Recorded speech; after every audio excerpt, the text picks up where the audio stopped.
Salut à tous et bienvenue sur IGTV. Donc cette fois-ci, on va faire une vidéo sur apprendre à jouer à Shadespire. Donc si vous avez déjà vu ma première vidéo qui détaillait le matériel, je ne vais pas revenir dessus. Donc là, je vais vraiment faire une présentation plus des règles, vous apprendre à jouer et normalement après cette vidéo, vous serez capable d'engager votre première partie de Shadespire.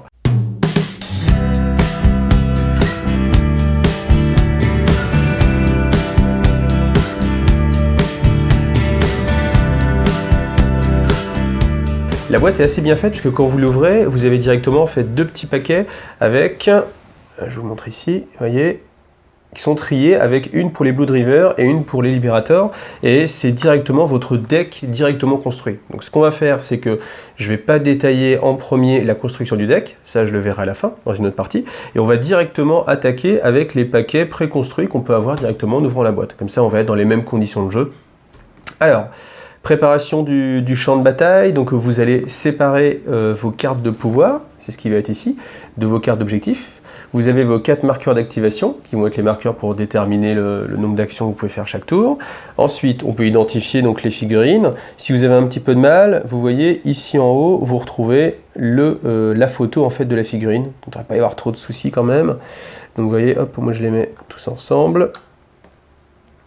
Voilà, et ça va nous permettre de nous focaliser sur une carte. Et on va commencer par expliquer un peu le fonctionnement de ces cartes. Alors ces cartes-là, vous n'allez pas les piocher, vous allez les étaler sur la table de votre côté, et ça va déterminer en fait toutes les compétences de votre combattant. Donc ça va être l'équivalent d'un War Scroll, pour ceux qui connaissent un petit peu déjà le monde de Games Workshop. Alors, première chose, l'image, évidemment. Le nom, alors quand vous avez une petite couronne, ça veut dire que c'est votre leader, donc votre chef de bande. Puis n'avoir qu'un seul. Alors il n'y a pas de construction de bande à proprement parler dans Shadespire, c'est-à-dire que vous allez choisir une équipe, et dans cette équipe, vous aurez toujours les mêmes personnages. Donc la construction et votre personnalisation, en fait, elle va se faire sur les paquets de deck. Ça, comme je vous l'ai dit, on le reverra à la fin. Alors, son nom, son symbole de faction, évidemment. Ça, c'est son arme. Alors, des fois, on peut avoir plusieurs armes. Là, pour l'instant, il n'y en a qu'une seule. Premier hexagone, enfin premier symbole avec un petit hexagone, c'est la distance d'attaque d'une arme. On verra tout en détail après. Là, je vous le fais assez succinctement, puis après on verra chaque action. Ensuite, ça, c'est le symbole qu'il faut obtenir, le nombre de dés que vous lancez, et le nombre de dommages que vous allez faire. Alors à chaque fois, tous les combattants, à ma connaissance pour l'instant, ils ont une section d'exaltation. Donc là, c'est au moins 3 combattants sont hors de combat. 3 combattants, alors... J'ai la petite précision, que ce soit chez vous ou chez l'adversaire. C'est-à-dire que si vous jouez et que vous avez perdu 2 de vos figurines plus une figurine de Libérateur ou d'autres factions, eh bien directement vous allez pouvoir exalter tous vos combattants. Donc ça on verra si avec le jeu plus tard et l'évolution, est-ce que c'est quelque chose de fort ou pas. Je pense que ça va être vraiment un jeu un peu pierre-feuille-ciseaux. Je me dis, il y a certaines bandes qui vont vraiment être taillées contre... par exemple les Libérateurs qui sont très costauds, très peu nombreux, ou alors au contraire contre les Skaven qui vont être, j'imagine, parce qu'ils ne sont pas encore sortis, très nombreux et puis très faibles. On verra ça. Ensuite, les choses très importantes, c'est le mouvement. Donc ça veut dire qu'il peut parcourir 4 cases. Ça, c'est sa défense. On y reviendra, il y a 2 types de défense. Je vais vous montrer quand même, hop, tout de suite, vous voyez ? Défense bouclier, défense esquive. Et puis après, ça, c'est ses points de vie. Ça veut dire que dès qu'il a pris 4 blessures, eh ben, il est mis hors de combat. Une fois qu'il est hors de combat, a priori, il ne va pas pouvoir revenir en jeu. Alors si juste avant, je vais vous montrer en fait un combattant exalté. Donc ça veut dire que simplement vous retournez sa carte, passe en mode exalté, doré, tout joli. Donc il peut gagner éventuellement une compétence ici, sachant qu'à chaque fois que vous avez du texte en italique, ça veut dire que c'est du texte qui ne va pas être utile dans le jeu, c'est juste de l'historique. Et par contre, dès que c'est un texte normal, ça veut dire que ça va être des actions ou des réactions ou des effets bonus. Alors, vous voyez son arme, elle avait 1 de portée, 2 dés d'attaque et 3 de dommages, alors que avant, vous n'aviez que 2 dommages. Donc c'est-à-dire qu'une fois qu'il est exalté, il va taper plus fort, il va enlever plus de points de vie. Et puis aussi la capacité de mouvement. Vous voyez, là on était à 4, et là maintenant on est passé à 5. Voilà, donc à chaque fois, chaque combattant aura des petites évolutions comme ça. Ce qu'on va faire maintenant, c'est qu'on va détailler directement la séquence de mise en place pour commencer votre partie. Alors première chose qu'on va devoir faire pour commencer une partie de Shadespire, c'est placer les plateaux. Donc pour savoir comment placer les plateaux, chaque joueur va tirer au dé. Donc tirer au dé, ça veut dire simplement je prends 4 dés, je les lance et je regarde le nombre de réussites que j'ai fait. Les réussites, ça va être les réussites critiques. Il n'y a que ça qui va compter. Vous en avez une sur chaque phase, donc vous pouvez aussi prendre les dés noirs, les lancer et vous voyez, vous avez aussi donc des critiques. Donc peu importe les dés que vous allez lancer. Et le perdant, attention, pas le gagnant, mais le perdant va choisir un de ses plateaux dans sa collection. Donc à chaque fois, les plateaux, pour l'instant, il n'y en a que 2, ceux qui sont sortis dans la boîte de base, mais j'imagine qu'avec le temps, il y en a d'autres qui vont sortir. Et il va le placer sur le côté de son choix. Donc là, on va dire ici, comme ça vous allez pouvoir voir des petites cases sombres. Et ensuite, le gagnant lancé de dés va aussi prendre un de ses plateaux de jeu. Donc comme vous venez chacun peut-être avec votre exemplaire de Shadespire, vous pouvez très bien avoir 2 fois le même plateau de jeu. Ça, il n'y a pas de restriction pour l'instant. Et puis, il va choisir, en fait, sur quelle face aussi le poser. Donc, non seulement il va choisir sa face, mais en plus, il va choisir aussi l'orientation et l'agencement des plateaux. Alors, ce qu'on peut faire, je vous le montre tout de suite, comme ça vous aurez l'habitude, c'est les mettre, si vous avez envie, comme ça, en quinconce. La seule chose à respecter, c'est que, alors, sur leur longueur, c'est-à-dire sur la grande partie, vous ayez 3 hexagones qui relient, en fait, au minimum, 3 hexagones qui relient, en fait, les 2 sections de plateau. Et si vous avez envie de le mettre dans la longueur, pour vous faire un plateau de jeu très grand, vous voyez comme ici, il faut qu'il y ait 2 hexagones. Voilà. Alors là, moi, pour la simplicité de la vidéo et pour le cadre, on va le placer tout simplement comme ceci. Et voilà. Donc là, vous venez de placer votre plateau de jeu. Alors, à cette étape, on va en profiter pour regarder un petit peu tout ce qu'on peut trouver sur un plateau de jeu. Donc, premièrement, quelles sont les cases qui sont actives? C'est tous les hexagones qui vont être complets. C'est-à-dire que ça, c'est bon, ça, c'est bon, ça, c'est bon, ça, c'est pas bon. Un hexagone qui n'est pas complet ne fait pas partie, en fait, du terrain de jeu. Ensuite, ce qu'on va trouver, donc ce qui saute aux yeux, c'est les petits symboles. Donc ça, c'est ce qu'on peut appeler les points de spawn. C'est les points où vous allez pouvoir vous déployer. Il y aura peut-être même, j'imagine, d'autres interactions plus tard. Mais c'est les endroits où vous allez déployer simplement au début vos figurines. D'accord? Ensuite, autre chose, ces zones sombres ici. Vous en avez une là, une ici. Ces zones-là, c'est ce qu'on appelle des zones bloquées, donc on ne peut pas rentrer dedans, on ne peut pas placer d'objectifs dedans, et c'est une case en fait qui va être là pour bloquer en fait et les lignes de vue, parce qu'il y aura des lignes de vue, et les mouvements, etc. C'est pour changer un petit peu de votre décor. Alors après, petite idée, si vous avez envie, ça peut être facile à mon avis de faire des petits décors en 3D pour rendre ça plus joli, et puis pour vraiment schématiser le fait que ça ne rentre pas. Alors, une fois que vous avez placé, donc assis, dernière chose peut-être, les zones du bord de jeu, c'est tout ce qui touche le plus l'extérieur possible. Vous voyez? Donc hop, hop, hop, hop, hop, ici, là et là. D'accord? Ça peut être important s'il y a des cartes qui viennent après interagir avec ça. Voilà. Donc là, on a fini la première étape, on a placé son plateau de jeu, on va passer à la deuxième étape. Donc deuxième étape, le placement des pions objectifs. Donc ces pions objectifs, quand vous êtes à 2 joueurs uniquement, vous allez prendre ceux qui sont numérotés de 1 jusqu'à 5. Et c'est des pions qui sont double face, avec une face neutre, on est censé pas reconnaître, et puis une face avec le numéro tout simplement du pion objectif. Donc vous les mélangez, hop hop hop, évidemment face cachée c'est un petit peu mieux, voilà. Vous les mettez sur un côté du plateau de jeu, et en commençant par le joueur qui a placé son plateau en premier, donc celui qui a perdu le premier lancer de dés, il va en prendre un, et le placer n'importe où sur le champ de bataille. Alors n'importe où, à condition de ne pas être sur une case bloquée, ni sur une case du bord du plateau de jeu. Donc c'est là où justement ça peut être intéressant. Alors tout en sachant que les zones de déploiement elles sont déjà définies. C'est-à-dire que le joueur qui a placé le plateau à gauche va jouer dans cette zone-là, donc va se déployer dans cette zone-là.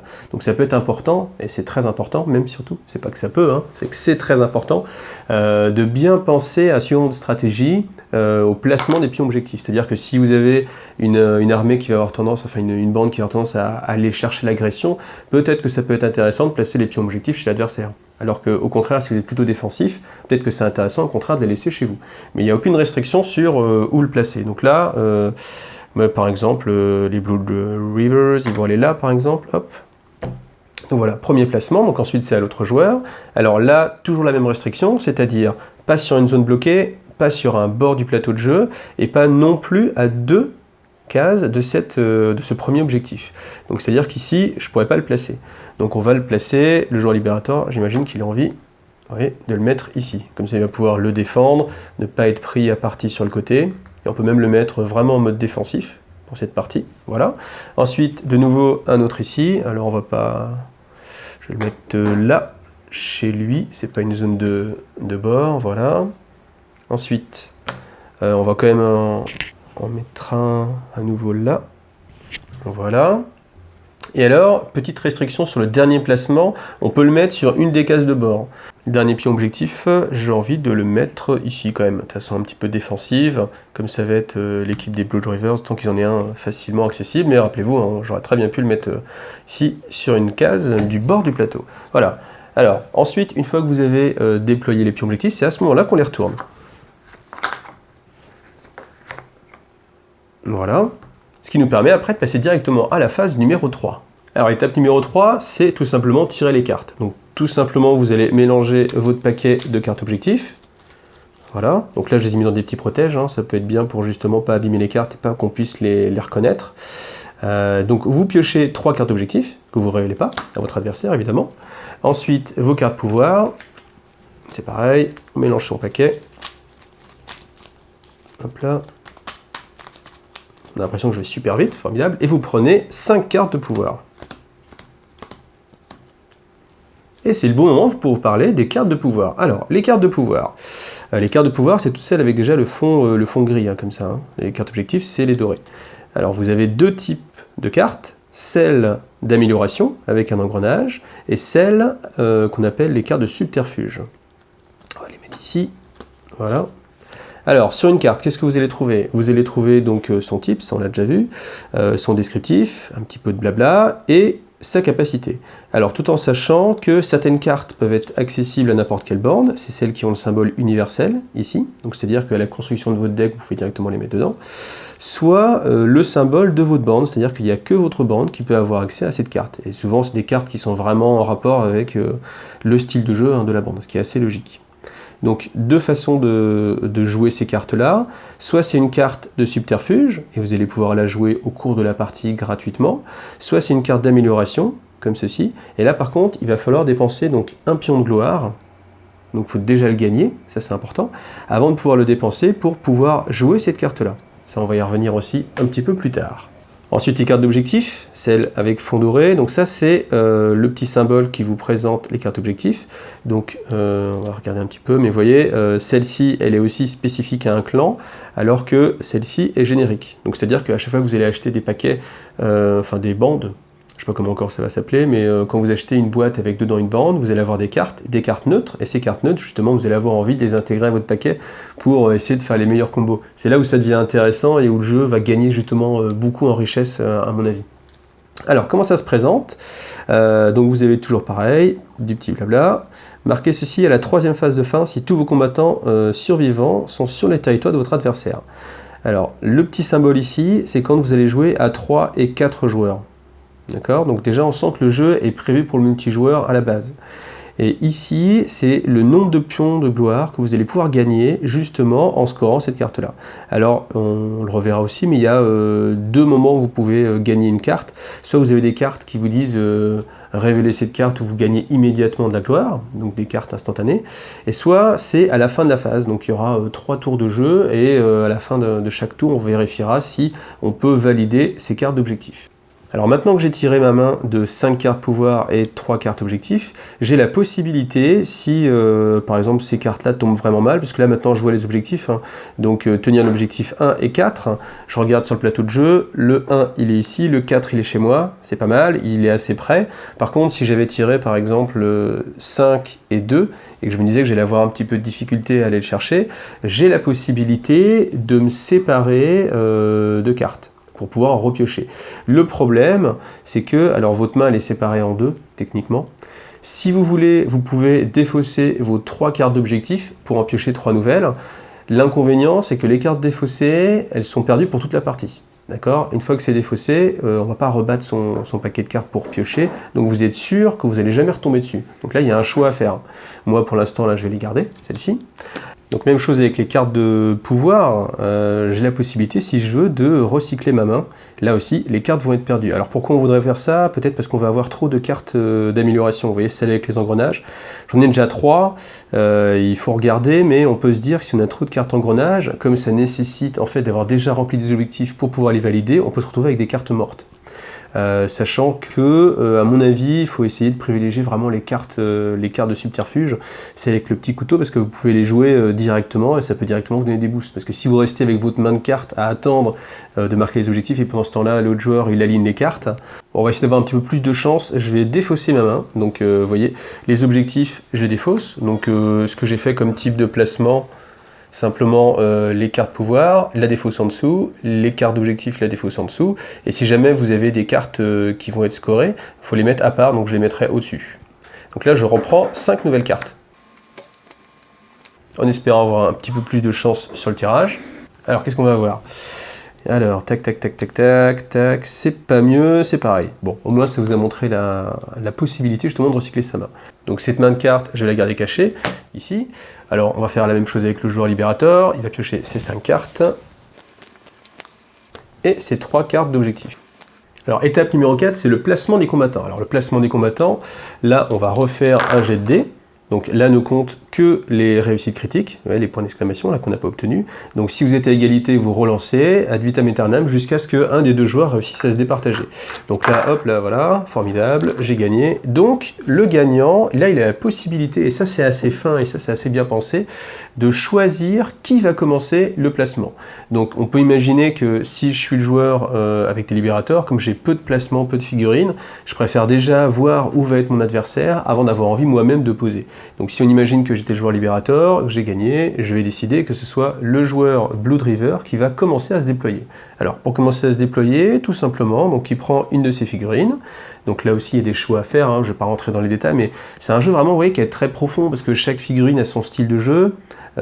Si par exemple j'expose mon chef un petit peu trop en avant, ça peut être dangereux, je peux me le faire cibler, donc je ne vais pas vraiment rentrer dans tous ces détails là, mais je pense que si le jeu tourne bien, je vais peut-être essayer de faire après des vidéos qui rentrent un peu plus dans les détails, un petit peu plus dans la stratégie, mais il faut aussi que j'ai plus de compétences, parce que pour l'instant, là on va le faire juste en mode tranquillou. Alors, je dois placer, donc le joueur Blood River, doit placer une de ses figurines sur un des emplacements de départ. Donc là, comme le joueur Blood River, c'est plutôt un gars qui en veut, il va plutôt aller à l'attaque. Donc, première pose, juste ici. Ensuite, c'est au joueur libérateur. Donc, on avait dit qu'il avait envie de prendre le pion objectif ici. Donc, on va se placer là. Et puis après, on continue comme ça en alternance. Et alors, si par exemple, là on est arrivé au moment donné où le joueur libérateur a plus de figurines à placer, c'est pas grave, le joueur ou les joueurs restants continuent ce cycle et continuent à placer leurs figurines. Donc on a fini notre déploiement, on a fini notre organisation, donc vous avez votre paquet de cartes pouvoir avec les cartes que vous avez en main, vous avez vos petits pions d'activation qui sont juste à côté, et puis on peut directement commencer sur le premier round. Alors c'est le moment de parler justement de la structure d'un tour de Shadespire et d'une partie même. Donc on va regarder ce petit diagramme là. Donc vous avez le placement, placer les plateaux, placer les pions objectifs, tirer les cartes, placer les combattants, voilà où on est. Maintenant, début du round 1. Le round 1 va être constitué d'une phase d'action et une phase de fin. Et dans cette phase d'action, vous allez avoir 4 activations, d'accord ? Alors, lors du premier round et sur tous les prochains rounds, vous allez lancer les dés, tirer au dé, pour savoir quel joueur va commencer, sachant que vous avez un petit bonus si vous êtes le premier joueur à avoir fini votre déploiement. Donc là, en l'occurrence, c'est les libérateurs. Les libérateurs vont compter toujours un critique en plus. Donc, on imagine qu'ils lancent leur dé. Donc là, j'ai fait un seul critique, plus celui bonus parce que j'ai fini de me déployer en premier, ça fait 2, qu'on va comparer à celui des Blood River, un seul. Donc ça veut dire que c'est les libérateurs qui gagnent ce premier jet. Et là aussi, ce qui est intéressant, c'est que le gagnant ne va pas automatiquement commencer à jouer, mais c'est lui qui va déterminer qui va avoir la première activation du round 2.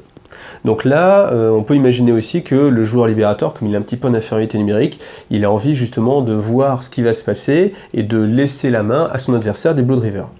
Donc ça va être le bon moment de vous présenter les différentes possibilités qu'on a lors de son activation. Donc la première et la plus simple, ça va être simplement le mouvement. Alors le mouvement, on va regarder une carte. Alors on va commencer avec notre ami Arnulf, vous voyez, on le reconnaît avec sa figurine et le dessin. Il a une caractéristique de 4 en mouvement, ça veut dire qu'il va pouvoir se déplacer de jusqu'à 4 cases. Donc règle de déplacement, j'ai pas le droit bien sûr d'aller dans une case qui est obstruée, donc qui est infranchissable. J'ai pas le droit de traverser une case avec un combattant ennemi ou ami, peu importe. Par contre, je peux tout à fait venir sur une case d'objectif. Les cases d'objectif, elles sont juste là pour représenter une zone d'importance et on peut tout à fait marcher dessus, voir à travers et puis tout simplement les occuper. Alors on se rappelle que j'ai la carte tenir l'objectif numéro 1 et donc notre ami Arnulf va utiliser justement sa capacité de mouvement pour venir prendre cet objectif. Donc là, il a fait que 3 cases. Il arrive à côté du libérateur, ça pose aucun souci pour l'instant. Et voilà, donc j'aurais pu faire des ronds. Alors la seule chose, c'est qu'on n'a pas le droit de revenir à notre point de départ. Voilà. Et maintenant que j'ai bougé, chose très importante, on va utiliser donc ce petit marqueur-là pour repréciser et rappeler qu'en fait ce combattant n'a plus le droit de bouger lors de ce round. Et là, je parle bien de round, c'est-à-dire qu'il n'y aura que 3 rounds dans la partie, rappelez-vous.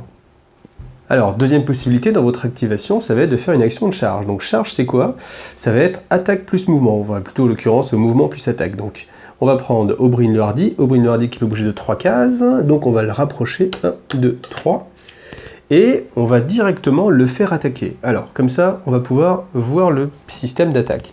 Donc système d'attaque, vous utilisez en fait une arme, c'est-à-dire que si vous avez plusieurs armes, comme par exemple avec Karsus, voyez, vous allez utiliser une de vos lignes pour faire le combat. Donc là, en l'occurrence, on va utiliser son grand marteau de Sigmarite, donc qui frappe à une case de distance. Là, on est bien à une case de distance. Ensuite, qui va lancer 2 dés, et le symbole à obtenir, c'est le symbole du marteau. Alors, vous avez 2 types de dés. Les dés noirs, c'est les dés de défense, et les dés blancs, c'est les dés d'attaque. Alors, sur le dé blanc, vous allez trouver une face critique. Ensuite, 2 faces avec un marteau, ici, vous voyez, hop, tac, tac, 2 faces avec un marteau. Une face avec une double épée. Une face soutien numéro 1 et une face soutien numéro 2. Ça, on va revoir un petit peu plus tard. Alors, l'idée, c'est que, quoi qu'il arrive, si vous faites des réussites critiques, c'est très bon. D'accord? On va regarder des jets en opposition, mais il faut vous rappeler que les phases critiques, c'est très bon. Après, ce qui va être intéressant, c'est la caractéristique que vous avez ici. Donc là, c'est un marteau. On va regarder par rapport à une autre figurine, toujours Karsus, qui lui, en fait, vous voyez, a des épées. Ça veut dire que lui, il va toucher sur le symbole épée et le symbole critique. Donc ça fait une chance sur 3, alors que notre ami Oberyn, lui, comme il touche sur les marteaux, il a un peu plus de chance vu qu'il y a 2 marteaux, donc ça fait 2 marteaux plus le symbole critique, ça fait une chance sur 2 de toucher. Donc tout simplement, je vais jeter 2 dés, pourquoi? Parce qu'il y a la valeur 2 juste à côté, et on va regarder ce que j'obtiens. Alors, j'obtiens une seule réussite. Pourquoi? Parce que l'épée, vous voyez, c'est pas un symbole qui pour moi est une réussite. Donc on va comparer ça à la défense. Donc on reprend toujours notre ami Arnulf. Alors Arnulf, il a une capacité de défensive qui est une esquive. En fait, là aussi, ça permet de voir la distinction entre les 2 façons de défendre. Soit vous avez un bouclier, c'est un blocage, soit vous avez une esquive, c'est une flèche. Et là, ça nous permet de regarder les cartes. Hop, désolé, voilà. Les cartes, les dés plutôt. Alors, ce dé-là, qu'est-ce qu'on va avoir? On va avoir donc des défenses, c'est les boucliers. Ici, c'est pareil, il y en a 2. Un critique, donc ça, quoi qu'il arrive, c'est très très bon. Ensuite, une esquive, et un soutien 1, un soutien 2. Alors là, c'est pareil, on va redétailler après le soutien. La seule chose qu'il faut voir, c'est le nombre de dés qu'il va lancer. Donc là, il va lancer un seul dé, et il a réussi son esquive. Très bien, j'avais une chance sur 6 de réussir avec ce symbole-là. Et donc, premier cas de figure, il y a autant d'attaque que de défense, donc du coup, égalité. Ça, c'est un premier cas de figure. On va voir les différents cas de figure. Deuxième cas de figure, en attaque, je réussis un critique. Alors imaginons, on va être comme ceci. Alors j'ai réussi un critique et un marteau. Donc quoi qu'il arrive, il faut faire un critique, quel que soit le nombre de dés que je vais lancer en défense, il faut faire au moins un critique, sinon le critique en fait passe au-dessus des marteaux et au-dessus des défenses. C'est-à-dire que je lance mon dé, voilà. Si je réussis à faire une esquive, comme ceci, ça annule pas en fait l'attaque. Et l'attaque va passer quoi qu'il arrive parce qu'on va regarder uniquement les critiques. Donc ce qu'il faut faire, c'est réussir à retrouver un critique, ici. Auquel cas, les 2 critiques s'annulent. On regarde ensuite les autres dés. Et là, il y a une attaque, pas d'esquive. Et donc du coup, l'attaque passe quand même. D'accord? Donc ça vous fait vraiment plusieurs possibilités. Mais ce qu'il faut retenir, c'est que très basiquement, s'il n'y a pas de critique, il faut faire le symbole de votre arme. Chaque réussite doit être contrée. Sinon, vous réussissez à passer votre attaque. Et quand vous passez votre attaque, vous mettez simplement la valeur de dommage de votre arme. Donc là, en l'occurrence, 3 dommages. Les dommages, c'est les petits marqueurs comme ça. Donc on va prendre sur la fiche de caractéristiques 1, 2, 3. Et 1, 2, 3, vous voyez que lui, il a une endurance de 2. Ce qui veut dire que directement, Arnulf vient de disparaître et rejoint son dieu corne. Alors pour la suite des combats, histoire que ce soit un peu plus clair, j'ai décidé en fait de laisser tomber le déploiement de départ. Là ce qui va être important, c'est plus de voir vraiment comment ça se passe, et donc du coup je vais vous faire plusieurs cas particuliers. Donc Première chose, le combattant qui attaque va faire plus de réussite que le combattant qui défend. Donc, hop. Donc, auquel cas, l'esquive annule un marteau, il reste un marteau. Peu importe le nombre de marteaux qui passe, à partir du moment où vous avez plus de réussite en tant qu'attaquant que défenseur, ça veut dire que vous allez réussir à mettre vos dommages. Donc, pour vos dommages, là, on va reprendre à nouveau Séverin, ou Séverine, si on met un petit accent. Du coup, il avait attaqué avec 2 dés, et si ça réussit, il met 3 dommages. Donc 3 dommages, vous vous rappelez, si le combattant en face a moins de capacité de résistance, il est simplement mis hors de combat directement. Donc quand on met hors de combat un combattant, on va gagner, ça c'est très important, un point de gloire. Et ce point de gloire, vous le mettez sur sa face dorée. Donc ça c'est un point pour les Stormcast, c'est ce qui va vous permettre de gagner la partie, donc c'est très important, ça peut être un des éléments pour justement commencer à avoir des cartes d'amélioration qui vont pouvoir se déclencher, c'est réussir à mettre hors de combat donc les combattants ennemis. Ensuite, possibilité numéro 2, votre attaque ne passe pas. Pourquoi? Parce qu'il y a autant de défense que d'attaque. Donc auquel cas, c'est une égalité. La possibilité que vous allez avoir, c'est de repousser le combattant ennemi. Donc le repousser, ça veut dire le mettre sur une des 3 cases qui est à l'opposé de l'endroit où vous êtes. C'est-à-dire que si je suis ici, on trace une ligne. Donc ça veut dire que je peux le repousser soit ici, soit ici, soit ici. D'accord? Je ne peux pas le rapprocher de moi. Et après, petit cas de figure, si les cases sont bloquées, vous n'êtes pas obligé de le repousser, mais si vous le repoussez, il faut le repousser sur une case libre, donc ici, hop. Et si jamais cette case est occupée, là c'est le plus mauvais cas de figure, si jamais la case est occupée, le combattant, même si c'est une égalité, va être repoussé, mais comme vous ne pouvez pas le repousser physiquement, mais que vous avez envie de le faire, il va prendre des dommages. Et on considère dans ce cas-là que votre attaque est une réussite, et donc du coup vous allez mettre autant de dommages que la valeur de votre attaque. Et ça peut aussi déclencher bien sûr des réponses, il peut y avoir des effets qui se déclenchent justement quand vous réussissez une attaque. Et pour finir, bien sûr, dans le cas où vous ne faites aucune réussite, bon, l'adversaire n'a même pas besoin de lancer ses dés, alors il peut le faire, pourquoi? Parce que ça peut activer en fait des effets. Vous voyez par exemple, les Stormcast, eux, leur condition d'exaltation, c'est obtenir une défense ou un critique en étant la cible d'une attaque. Ce qui veut dire que quand on vous attaque, vous avez le droit de dire justement je lance mes dés pour obtenir cette réussite et ainsi passer en mode exalté et voyez, gagner des compétences. A noter que quand vous gagnez en défense, vous n'avez pas la possibilité de repousser votre attaquant. Il n'y a que l'attaquant qui, sur une égalité, peut repousser son adversaire. C'est toujours un choix, c'est une possibilité, il n'est pas obligé de le faire. Alors, tant qu'on est dans le combat, une petite précision. Des fois, vous avez des armes qui ont une portée plus grande. Vous voyez, la hache enchaînée a une portée de 2. Ce qui veut dire que vous pouvez cibler un personnage qui a 2 cases de distance. Alors, pour pouvoir faire une attaque, il faut que vous ayez une ligne de vue sur votre cible. Alors, la ligne de vue, comment on va la déterminer? On va prendre le centre de la case par rapport au centre de la case qu'on vise, et on va regarder si le trait passe par une case qui est obstruée. Alors, une case obstruée, c'est les cases sombres qu'on va trouver ici. Donc, ici, pas de souci. Pourquoi? Parce que l'objectif n'est pas quelque chose qui va cacher la ligne de vue. Les combattants non plus. Ça veut dire que même dans ce cas de figure, je peux quand même faire mon attaque sur le libérateur. Par contre, si je me mets ici, vous voyez que la ligne en fait va passer sur l'hexagone qui est sombre, ici, l'hexagone bloqué, et donc du coup, l'attaque n'est pas possible. Alors maintenant, pour les besoins de la démonstration, et pour vous expliquer en fait un peu plus le soutien, je me suis mis dans une configuration assez particulière, et on va voir à partir de cet exemple, quels sont les différents moments où vous pouvez gagner du soutien ou pas. Alors déjà, la première chose, c'est de savoir si les combattants qui sont présents vous apportent du soutien ou pas. Donc si vous êtes attaquant, donc là on va dire que c'est les Stormcast qui attaquent, les libérateurs.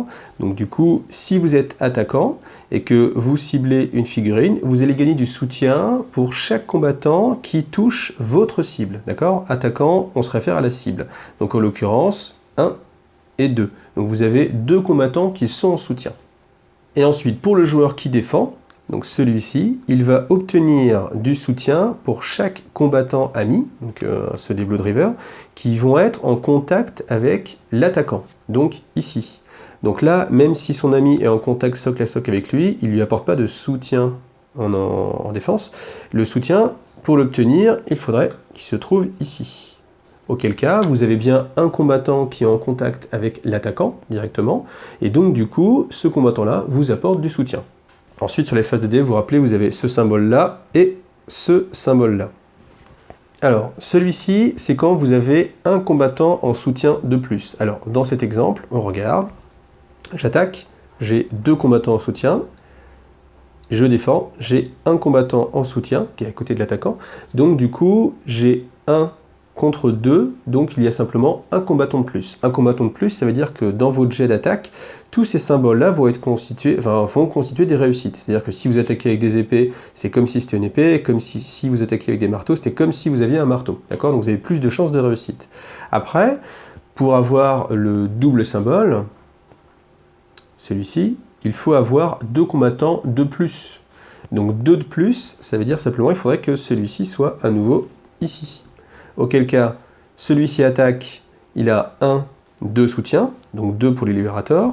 Celui-ci défend, il a 0 soutien autour de l'attaquant, donc 2 contre 0, 2 de plus, ce qui veut dire que quasiment toutes les faces, à l'exception de l'épée, parce que les Stormcast utilisent leur marteau, vont être un succès, donc ça veut dire 5 chances sur 6 de réussir à lui mettre un pain, ce qui est pas mal. Donc ça peut être intéressant justement de bien réfléchir à votre placement, et c'est là que c'est un jeu qui devient intéressant, c'est que le placement a vraiment une importance, parce que vous allez gagner une réussite sur un dé, voire 2 réussites possibles en plus, et quand vous touchez par exemple que sur des épées, si vous avez 2 soutiens en plus, ça multiplie par 3 vos chances de réussite, ce qui est plutôt pas mal. Donc après, maintenant, quand on fait une charge, donc c'est-à-dire quand vous bougez et que vous enchaînez sur une attaque, vous êtes obligé d'utiliser ce petit symbole-là, vous voyez son double face, pour dire que dans la suite du round, vous n'aurez plus le droit ni d'attaquer, ni de bouger. Maintenant, une autre possibilité dans votre activation, donc on a vu le mouvement, on a vu la charge, là maintenant on va voir se mettre en garde. Donc se mettre en garde, c'est cette petite pastille, là aussi double face. Donc vous la mettez à côté de vous, et c'est-à-dire que pendant toute la durée en fait, de l'action, donc la phase d'action, donc c'est-à-dire de ce round, quand il va utiliser donc, un dé de défense, c'est-à-dire le dé noir, donc on va utiliser et les boucliers et les symboles d'esquive. Donc ça c'est plus intéressant quand vous avez une figurine justement qui n'esquive que avec, enfin qui ne défend que avec l'esquive. Pourquoi? Parce que ça lui rajoute 2 réussites sur son dé. Vous voyez?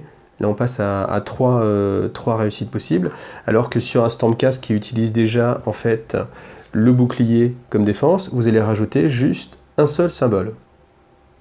Et quoi qu'il arrive, vous aurez toujours plus de chance. Donc ça, c'est l'action de en garde. Alors, ce qu'il faut se rappeler aussi, c'est que si vous faites une action de charge, vous perdez en fait votre garde. Par contre, on peut tout à fait être en garde et continuer à faire des attaques. Ensuite, autre possibilité, c'est de faire une action.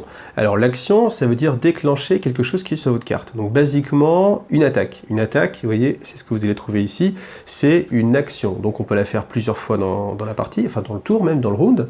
C'est-à-dire que je peux très bien, lors de ma première activation, dire « je dépense mon activation pour exécuter cette première attaque ».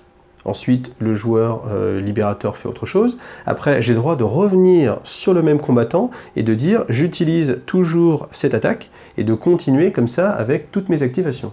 Après, plus tard dans la partie, si je réussis à équiper en fait un combattant, donc là toujours notre fidèle Arnulf, si je réussis à l'équiper avec une autre compétence, une autre carte, alors ça va pas forcément être que des attaques, ça peut être des cartes d'action pour soigner, ce genre de choses, enfin il y aura pas mal de choses, possibilités.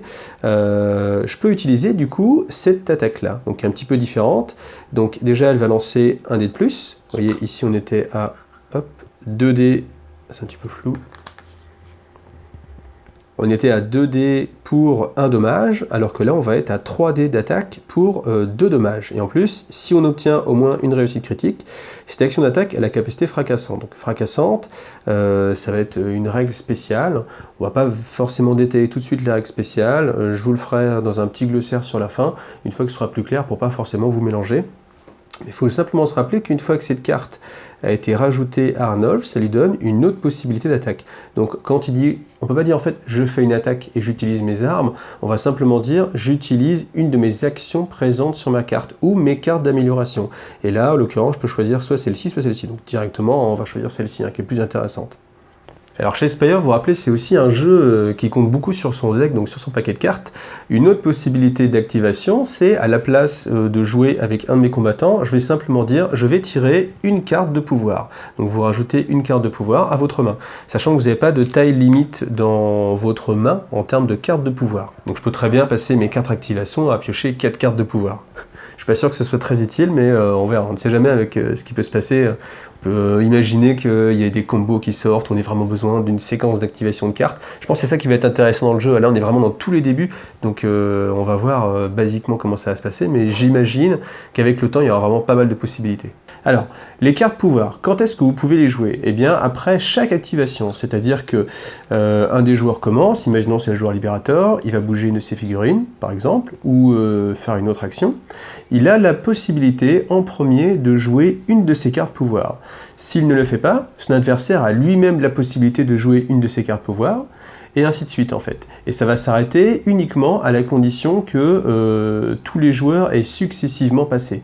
C'est-à-dire que si par exemple je suis le joueur libérateur, je décide de ne pas jouer de carte d'action, enfin de carte pouvoir, le joueur Blue Driver va lui jouer une carte pouvoir qui va par exemple déplacer son personnage. Là dans ce cas-là, moi je peux répliquer et dire ah très bien, dans ce cas-là tu fais ça, dans ce cas-là moi aussi je vais jouer une carte pouvoir. L'adversaire va pouvoir passer, ça revient au tour du joueur libérateur qui peut continuer à jouer une deuxième carte pouvoir et ainsi de suite. Il faut vraiment que les deux joueurs aient décidé de passer successivement pour que cette phase de fin de pouvoir pour que cette phase de pouvoir prenne fin. D'accord? Et donc ça c'est le moment où vous allez jouer vos cartes de pouvoir. Ensuite, avant-dernière possibilité, c'est de tirer une carte d'objectif. Alors les objectifs c'est un petit peu différent, parce que là pour le coup, vous êtes limité à 3 cartes en main. Donc comme vous avez ces 3 cartes là, avant de piocher une nouvelle carte, je vais choisir un de mes objectifs, m'en défausser. Donc si par exemple je me dis bon bah voilà, là j'ai plus aucune chance de prendre l'objectif 4 parce qu'il est beaucoup trop loin, etc. Donc vous défaussez cette carte, donc cette carte là elle sera plus du tout utilisable dans la partie, et vous en piochez une nouvelle. Voilà, et ça c'est toutes les possibilités que vous avez dans un tour. Donc on rappelle, vous pouvez faire un mouvement, vous pouvez faire une charge, vous avez le droit de faire une action, donc ça va être souvent une attaque ou utiliser une carte. Après vous avez la possibilité de piocher une carte pouvoir, la possibilité de défausser d'abord un objectif pour après repiocher un objectif, et la dernière possibilité c'est de passer. Alors là ça va être aussi intéressant en fonction de la situation, vous pouvez simplement dire je passe.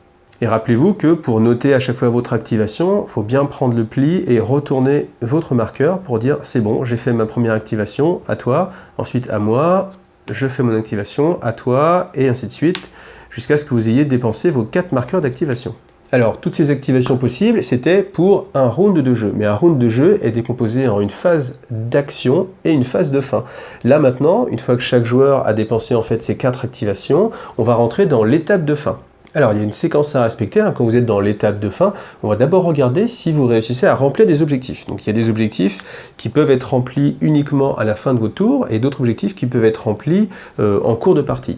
Donc, pour ceux qui vont être faisables en cours de partie, comme par exemple que coule le sang, marquez ceci immédiatement si au moins 3 de vos combattants ont effectué une action d'attaque réussie à cette phase. Ça veut dire que vous avez eu plus de réussite que le défenseur.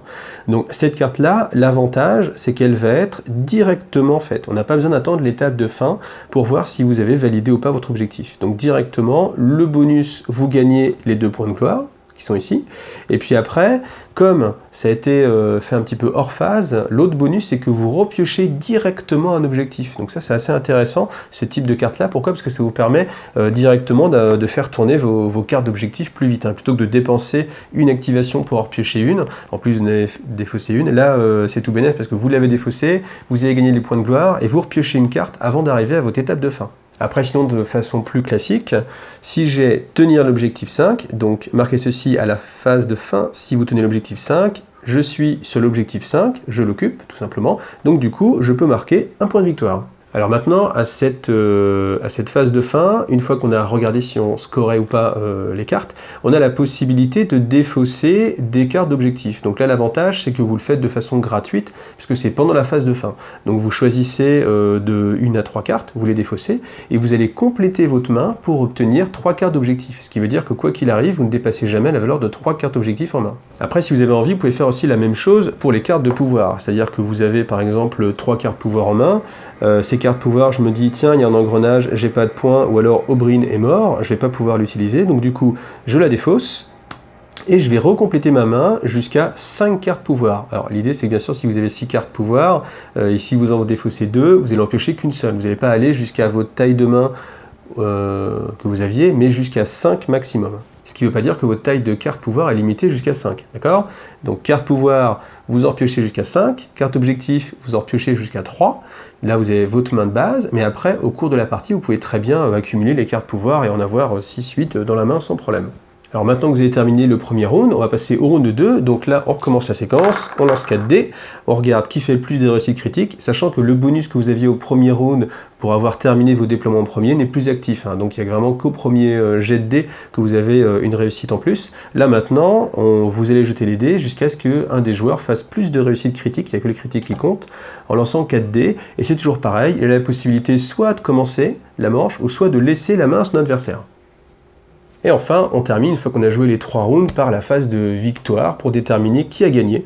Donc ce qui est important, c'est que même si vous n'avez plus aucune figurine sur le champ de bataille, il faut absolument continuer à jouer. Pourquoi? Parce que ça se trouve, vous allez quand même marquer des cartes d'objectif. Si une carte d'objectif vous dit il faut que tous vos combattants soient hors de combat, vous pouvez justement passer toutes vos activations à défausser des cartes objectifs pour aller chercher cet objectif-là.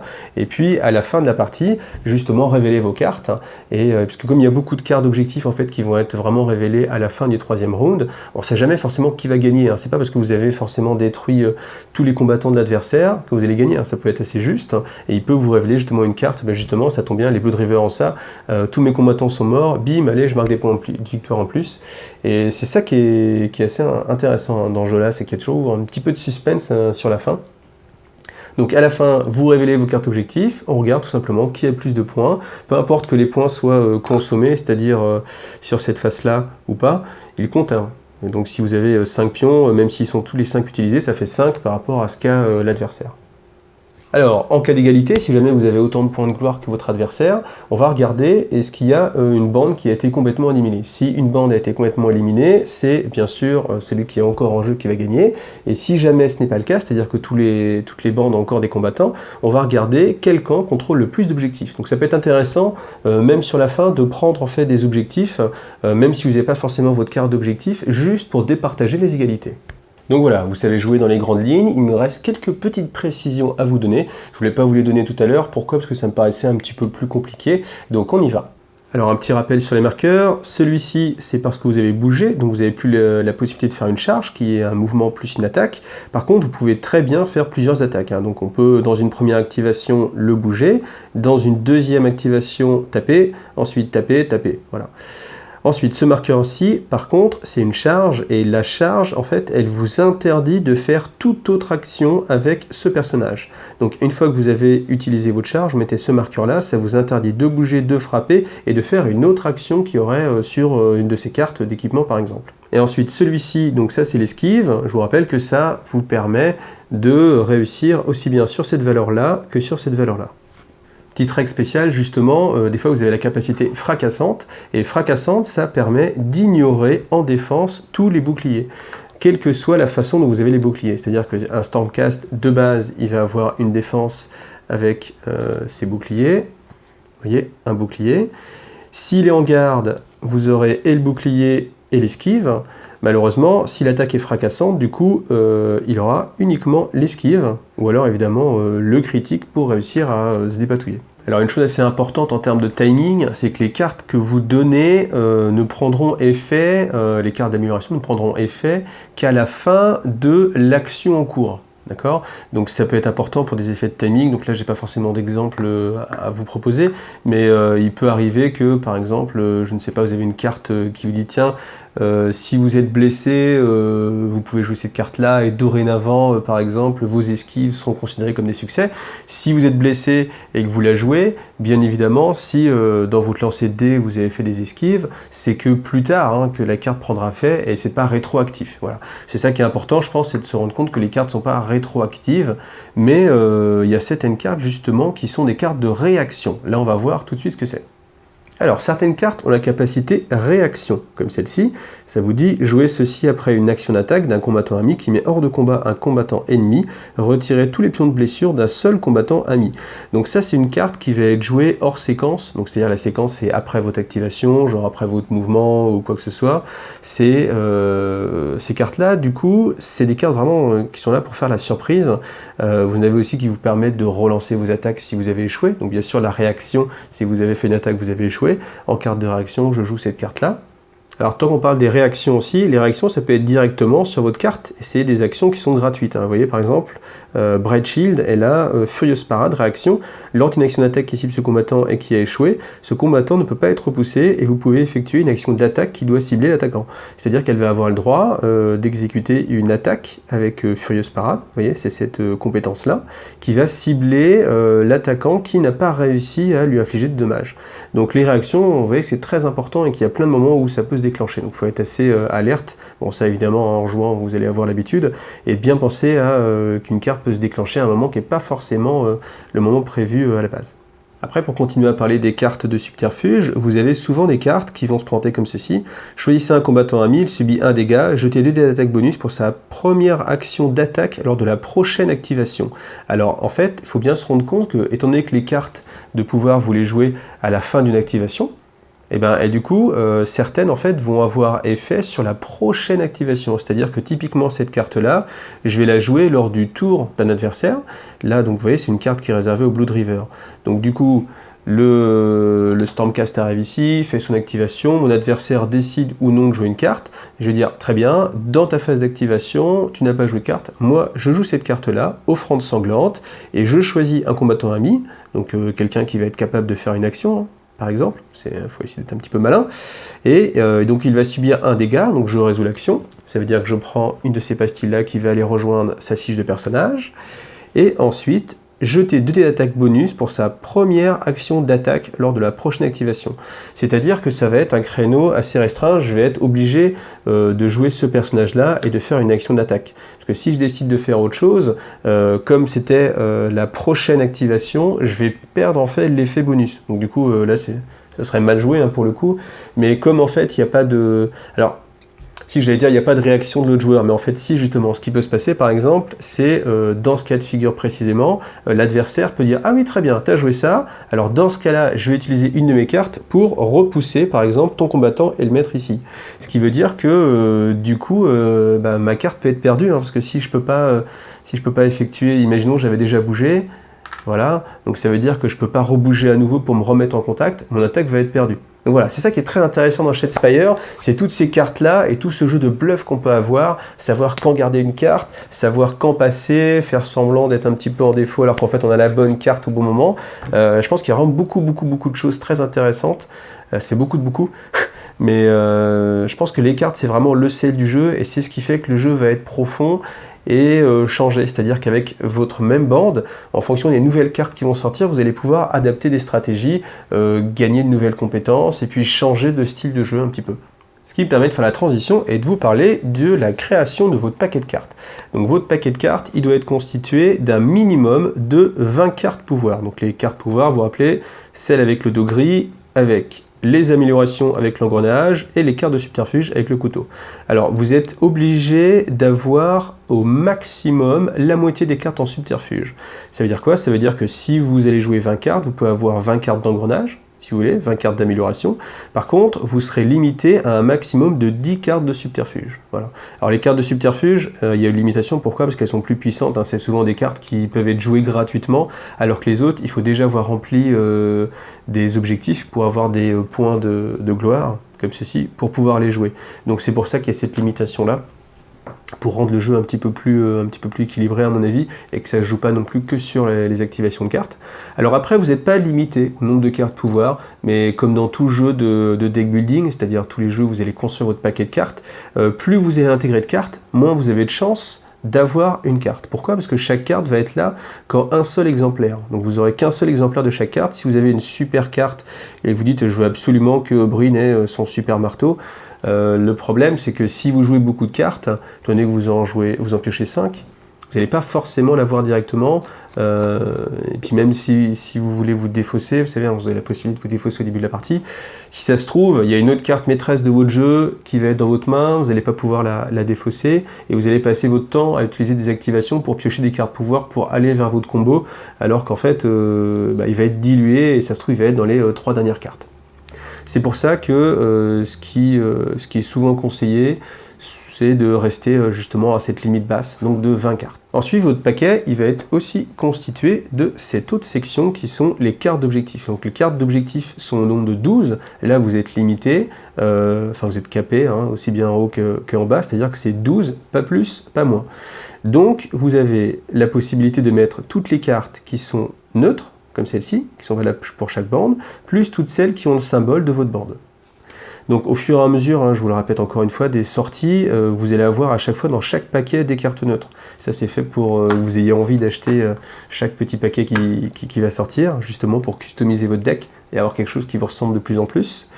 Et aussi, dans ces cartes-là, ça va être ainsi intéressant parce que c'est ce qui va définir votre style de jeu. Donc il faut vraiment essayer de les choisir en fonction de ce que vous avez envie de faire, en fonction aussi de votre bande.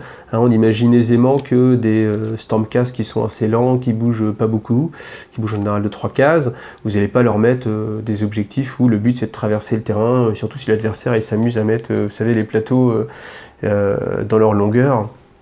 Donc c'est ça qui va être aussi intéressant, c'est tout cette anticipation qu'on peut avoir à réfléchir à l'avance. C'est ce qu'on peut faire d'habitude en réfléchissant à sa liste. Là, on va non seulement réfléchir à sa bande, mais aussi surtout aux cartes qu'on va pouvoir mettre, comment on va pouvoir mettre les objectifs sur le champ de bataille, qu'est-ce qu'on va pouvoir utiliser comme amélioration. C'est là où je me dis que le jeu va être vraiment très riche et je pense qu'il y a vraiment un gros potentiel. Donc voilà, vous savez maintenant jouer à Shadespire. Donc après, il y a aussi un mode pour jouer à 3 ou à 4, où à chaque fois, ce qui va changer, c'est qu'il y aura plus de plateaux, plus de surface de jeu, mais ça va être assez similaire. Hein. Vous savez, vous rappelez, il y a les objectifs qui vont être valables à 3 et 4 joueurs. Voilà, pas de règle en plus, si ce n'est que tout le monde doit faire le même nombre de tours. Et puis après, surtout ce qui peut être intéressant, c'est le jeu compétitif. Donc le jeu compétitif, ça va être des parties qui vont se faire en 2 manches gagnantes. Donc ce qu'on appelle un BO3, le Best of 3. Donc c'est-à-dire que vous allez faire une première partie, ensuite une deuxième, et si c'est le même joueur qui a remporté ces 2 parties, automatiquement il sera le meilleur, donc au meilleur des 3 manches, ça veut dire qu'il va gagner la partie globale. Et si jamais du coup la revanche a changé de camp, il y aura automatiquement une belle. Voilà. Et donc ça c'est le principe compétitif, c'est ce qu'on retrouve souvent sur les jeux de cartes hein, type Magic, ça joue en 2 manches gagnantes. Et là le fait que ce soit intégré, c'est bien la preuve que ça va être un jeu vraiment très rapide, fait pour le tournoi, et puis avec justement une bonne synergie. Donc voilà, j'espère que ça vous a donné envie de jouer. N'hésitez pas à essayer le jeu, là il doit être en démonstration, il va être en démonstration dès qu'il sera sorti chez les revendeurs, les magasins games, trouvez un ami ou achetez vous-même la boîte, hein, tentez l'aventure. Ça c'est vraiment un jeu où vous pouvez jouer avec n'importe qui. C'est-à-dire qu'on n'est pas obligé d'être figuriniste ou de connaître le monde de Age of Sigmar. Même pour du jeu de société, hein, ça se tient très bien. Donc n'hésitez pas à faire l'acquisition de Shadespire et nous rejoindre, peut-être pour un prochain tournoi. Et ben en tout cas, merci à vous, j'espère que ça vous a aidé, et abonnez-vous, likez la chaîne, et à bientôt!